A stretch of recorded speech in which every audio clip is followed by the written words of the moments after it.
More in-depth look. As with any national economy, China has unique characteristics that the researcher must properly account for. First, many researchers cite the periodic political crises that seized China before 1978 as a factor obscuring pre-1978 economic strength. Because the political climate in China was so much in flux, these commentators argue, the economic pictures before and after 1978 cannot be compared with any accuracy.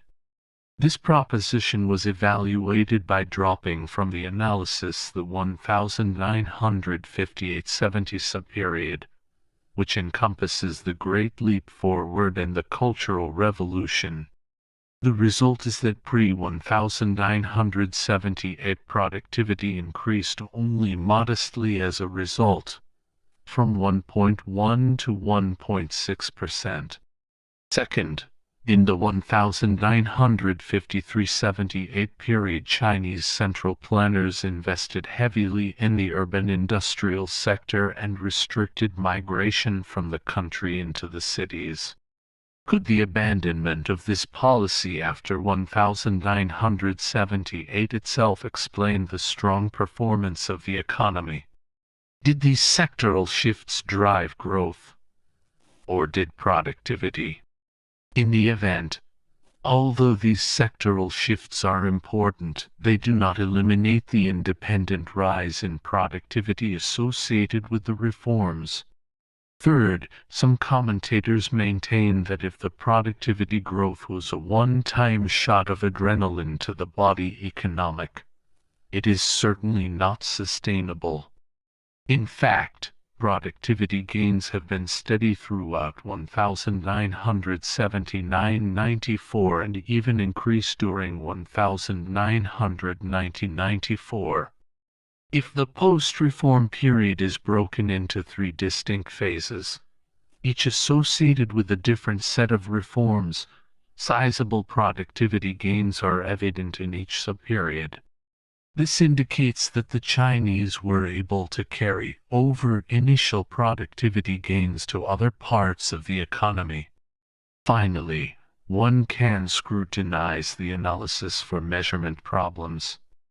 In particular, are the capital stock data calculated properly, and were there any measurement errors relating to the input data? Regarding the capital stock measurement, since the Chinese national income statistics exclude the value of residential housing and since outlays for new housing rose during 1978-94, the investment figures should be adjusted accordingly. When this is done, there is no change to the pre-1978 productivity growth estimate and a modest increase in the post-reform productivity growth rate, which corroborates the general story. But an overvaluation of the initial capital stock have biased the findings. More conservative estimates of the capital stock were used to reanalyze the data, but there is no strong evidence to refute the findings. Although the pre-1978 productivity gains become negative, the post-reform productivity rate is unaffected. Another more significant problem with capital stock data is that Chinese asset surveys do not produce capital stock estimates consistent with the investment data in the national accounts.